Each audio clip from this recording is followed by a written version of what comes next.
देखो ओलियम, तो ओलियम का फॉर्मूला क्या आता है H2S2O7। एक चीज ध्यान रखना कि ओलियम दो पार्ट का बना होता है, ऐसे समझो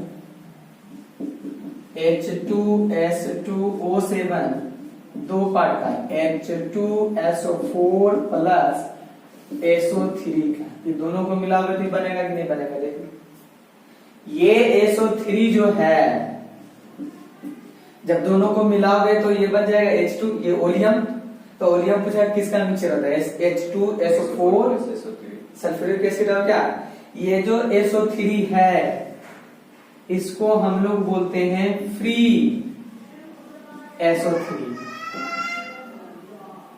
क्या बोलते हैं इसको? Free SO3। समझना।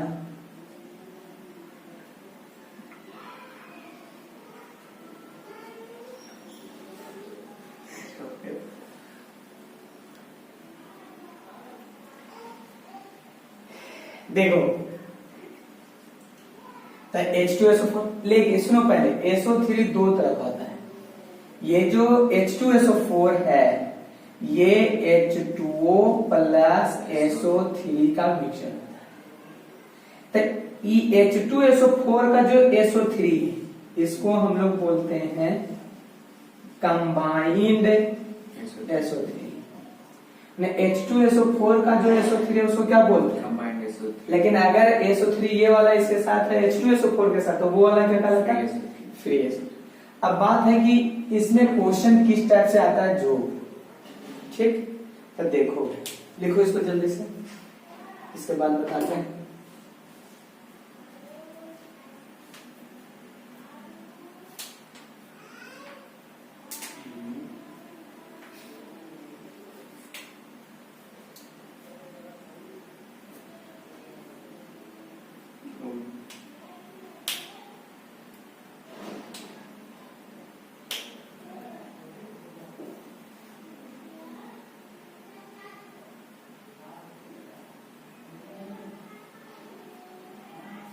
देखो समझाते हैं इसके बाद।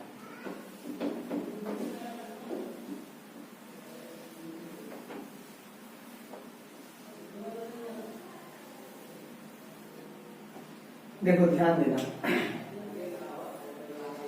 ओलियम में क्वेश्चन जो आएगा लिखा रहेगा 109% ओलियम लिखा हुआ है। 109% क्या ओलियम। अब सोचो कि ओलियम का बोतल रहेगा ना, उस बोतल में क्या रहेगा, कंटेनर जो रहेगा उस कंटेनर में लिखा रहेगा 109% ओलियम। सोचो 100% से ज्यादा कोई चीज होता है, तो ये 109% कहां से आएंगे। तो ये 109% ओलियम जो लिखा हुआ है इसका मतलब क्या होता है, जो समझना, इसका मतलब होता है कि 100 ग्राम ओलियम, कितना ग्राम ओलियम? 100 ग्राम ओलियम। या ऐसा सोचो कि 100 ग्राम, ये जो 100 है इसमें फालतू कितना पहले बताओ ना, तो 109% का मतलब हुआ कि 100 ग्राम ओलियम जो है 9 ग्राम वाटर से रिएक्शन कर सकता मैक्सिमम। जो एक्स्ट्रा रहेगा वो वाटर से रहता है। मतलब इसका मतलब हुआ मीन्स हुआ कि 100 ग्राम oleum react with maximum 9 gram water. Maximum कितना ग्राम वाटर? 9 gram water. अगर मान लो कि यहाँ पे 118% रहता है, इसका मतलब क्या होता था कि 100 ग्राम ओलियम मैक्सिमम रिएक्ट कर सकता था 18 ग्राम वाटर के साथ। इसका मतलब ये हुआ, इसका मतलब हुआ कि ओलियम का जो परसेंटेज होगा, ये जो परसेंटेज ओलियम का होगा, थोड़ा सा हम समझा दे रहे हैं, परसेंटेज लेवलिंग ऑफ ओलियम बोला जाता है। वो जो होगा ये 100 अब प्लस ये 9, होगा या नहीं होगा? इसको रिप्रेजेंट करता है 100 प्लस x, यही x वो 9 ग्राम क्या वाटर, ऐसे रिप्रेजेंट करते हैं। ये अभी नहीं, थोड़ा देर के बाद बताएंगे, लेकिन समझना पहले, अगर जितना परसेंट ओलियम दिया हुआ है इसका मतलब हुआ कि जो एक्स्ट्रा 100 के बाद है वो कौन है?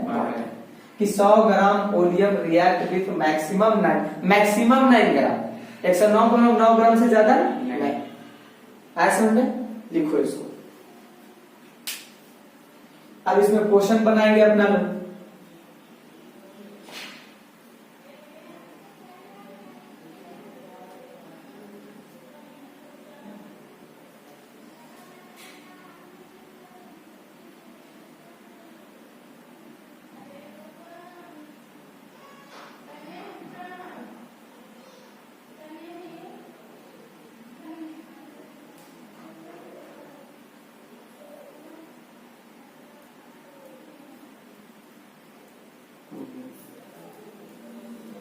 हो गया लिखा हुआ?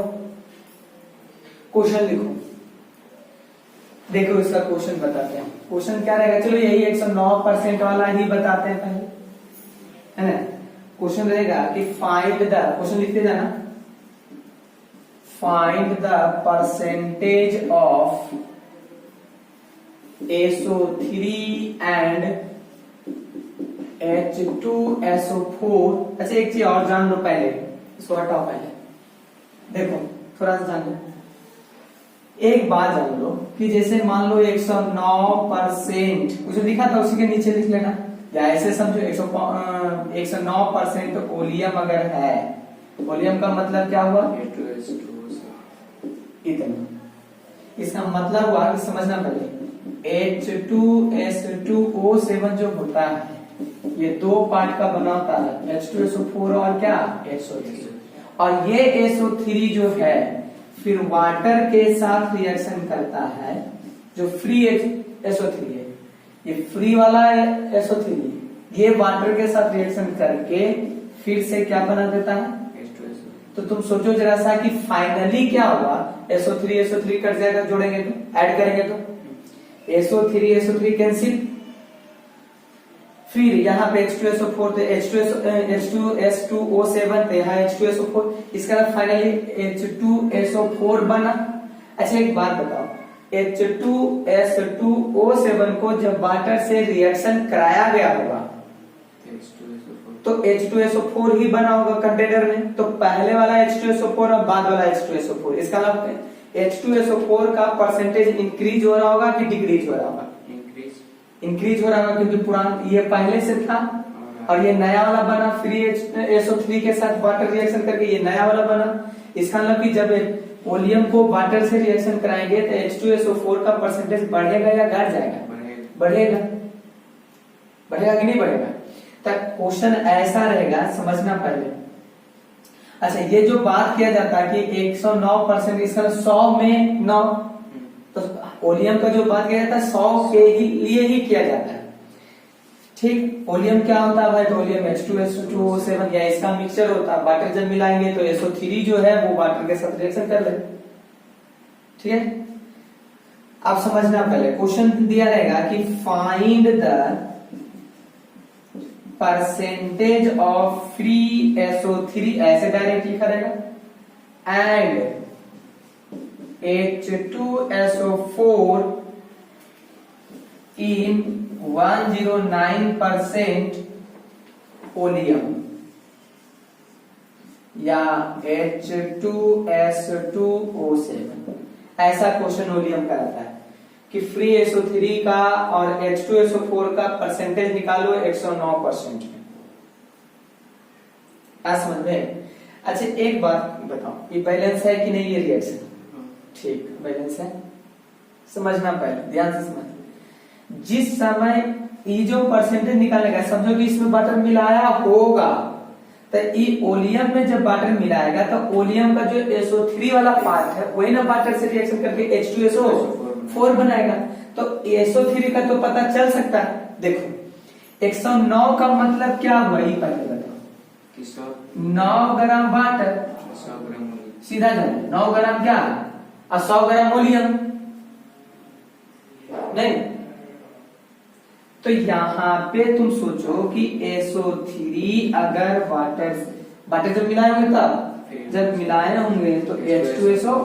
अच्छा एक बात मोल कंसेप्ट से समझो, यहाँ एक तो यहाँ भी एक, तो एक मोल तो एक मोल, बोलो एक मोल तो क्या मोल, तो यहाँ पे मोल निकाल लो ना। वाटर का मोल, यहाँ वाटर कितना है 1/2 मोल। कैसे, गिवन वेट बटा फॉर्मूला वेट, ऐसे नहीं तो कर लो 9 बाई गिवन वेट में 18 आता है, 1 कितना मोल 2 मोल। ये क्वेश्चन में दिया हुआ वाटर का। तो तुम सोचो कि इसका 1 मोल यहाँ है, ये भी 1 मोल, तो 1 मोल वाटर के लिए SO3 कितना चाहिए 1 मोल, तो आधा मोल के लिए कितना चाहिए। मतलब यहाँ पे ऐसा लिख सकते हैं कि mole of SO3 is equal to mole of water, क्योंकि 1 मोल तो 1 मोल, तो आधा मोल यूज होगा तो ये आधा मोल यूज होगा, इज इक्वल टू कितना बताओ 1/2 मोल। तो जितना मोल वाटर का यूज हो रहा है उतना मोल समझो SO3 यूज हो रहा होगा। आ रहा समझ में। अब देखो यहाँ पे समझना है, देखो तो तुम सोचो जरा सा कि यहाँ पे ध्यान देना कि मोल ऑफ SO3 आ गया हाफ मोल, भाई जितना मोल वाटर का उतना मोल SO3। अब इसका वेट बताओ, वेट ऑफ SO3 बताओ, तब मोल इनटू क्या होता है फार्मूला वेट SO3 का, भाई वेट बराबर होता है ना मोल इनटू फार्मूला। मोल कितना 1/2, और ये 16 ये 32 और 40 80 कितना आ जाएगा 40, तो ये 40 ग्राम आया, ध्यान देना। अच्छा एक बात बताओ, ये जो वाटर यूज किए थे वो कै ग्राम में 100 ग्राम में, तो 100 ग्राम ओलियम में 9 ग्राम वाटर, वही वाटर रिएक्शन किया SO3 के साथ। तो ये जो SO3 का अमाउंट लाए हम लोग कै ग्राम में लाए 100 ग्राम में नहीं, ओलियम का ये कितना ग्राम में लाए 100 में ना, तो 100 में इतना लाए हम लोग इतना परसेंट 40%, तो percentage SO3 is equal to कितना। अब बताओ ओलियम में कितना पार्ट होता है 2, एक SO3 एक H2SO4, तो SO3 पता चल गया कितना परसेंटेज ऑफ H2SO4, 100 में इसका घटा दो तो कितना आ जाएगा बताओ। आया समझ में कैसे ओलियम का रहेगा क्वेश्चन जो। चलो लिखो इसको,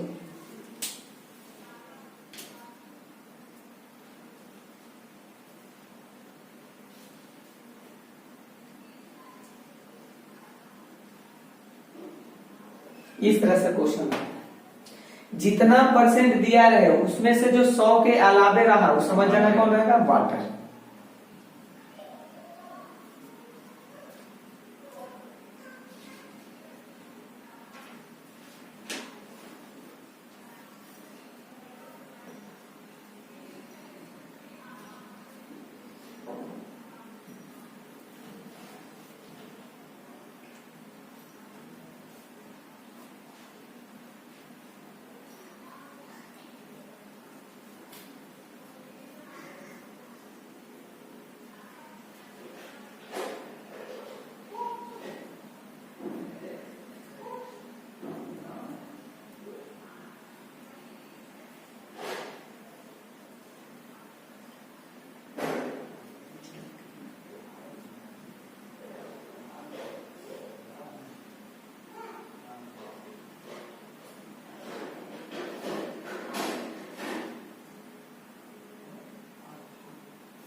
चलो हो गया, बोलो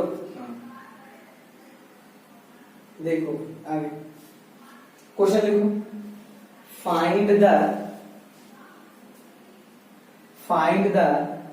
परसेंटेज ऑफ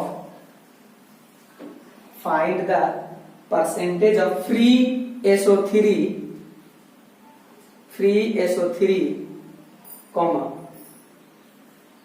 दो लिखा free SO3 comma percentage H2SO4 percentage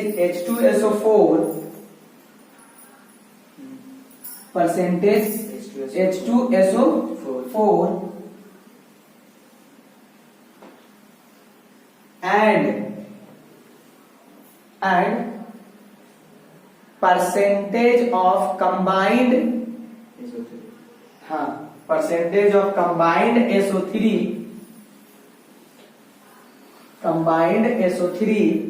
in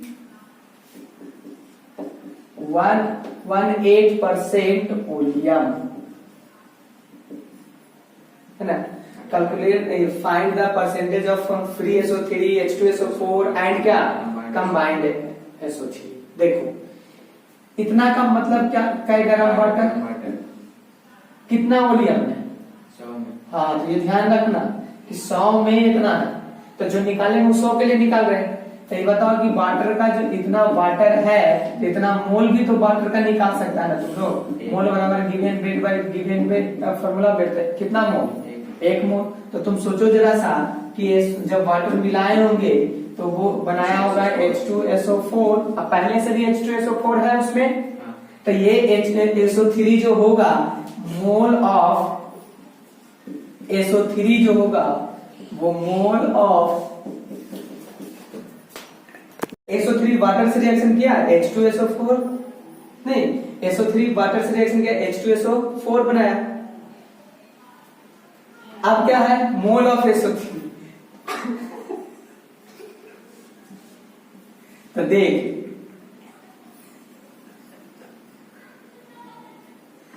इसका कितना मोल 1 मोल। अब ध्यान सुनो द मोल ऑफ SO3 आया 1 मोल। तो 1 मोल जो आया तब वेट निकाल लो ना। बताओ मोल इनटू फॉर्मूला वेट इसका 80। तो ये जो आ गया SO3 का क्या आ गया 80। तो ये 80 क्या आ गया ग्राम। अब तुम सोचो जरा सा कि परसेंटेज SO3 पूछ रहा है तो ये 80% हो जाएगा कि नहीं नहीं। तो 118 अगर है तो 100 में वो कितना परसेंट हो गया 80। अब तुम सोचो जरा सा कि परसेंटेज H2SO4 तो कितना 20%। लेकिन अब सुनो ये जो SO3 लाए थे ये फ्री SO3 लेकिन अब तुम सोचो जरा सा कि H2SO4 में करा कंबाइंड SO3 उसका परसेंटेज पूछना है।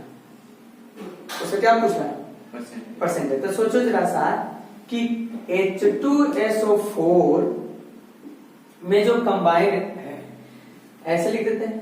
एक बात सोचो कि SO3 जो वाटर रिएक्शन किया होगा H2SO4 आया हुआ तो इसमें जो SO3 है वही ना हुआ कंबाइंड। ये तो फ्री वाला था SO3 तो इसमें जो कंबाइंड है तो सोचो 1 मोल से कई मोल बना 1। तो जितना मोल बना होगा उतना मोल भी बना होगा SO3। इसका मतलब कि mole of combined SO3 is equal to mole of H2SO4। H2SO4 था कितना बताओ 20। तब 20 बटा कर दो ना मोल निकालना 20 मोल हो गया सीधा जन हाँ 20 ग्राम ना हुआ।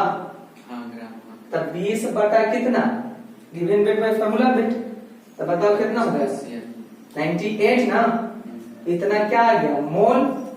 अब बताओ इसका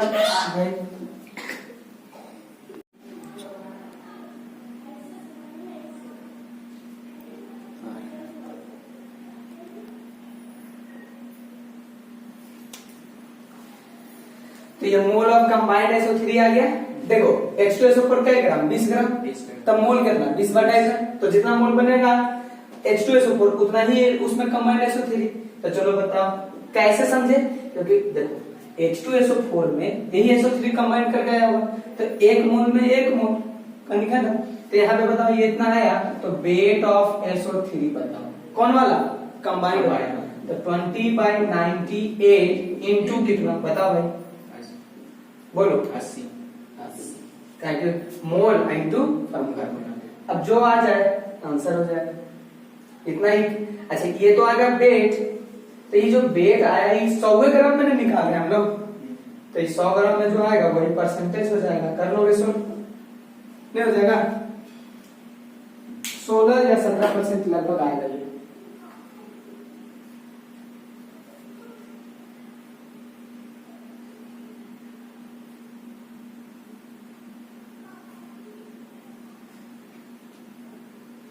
हो गया, इधर हो गया था।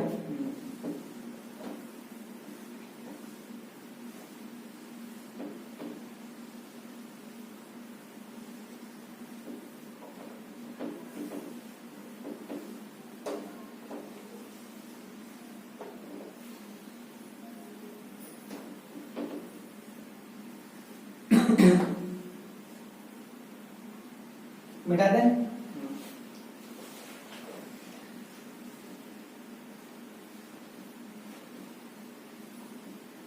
इसी तरह से परसेंटेज लेवलिंग ऑफ वॉल्यूम रहेगा दिया हुआ तो बनेगा।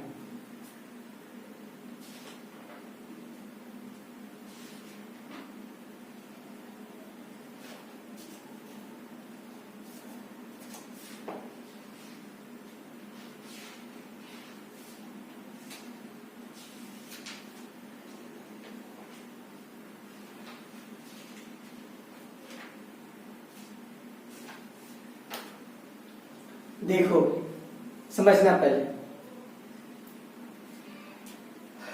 अब हम लोग न्यू चैप्टर बने। देखो समझना, सबसे पहले तो ये सबसे पहले तुम लोग को बताया मोल कंसेप्ट, मोल कंसेप्ट के बाद स्टोइकोमेट्री,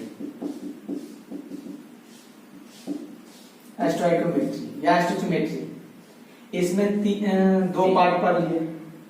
कौन कौन पार्ट पढ़ लिए भाई?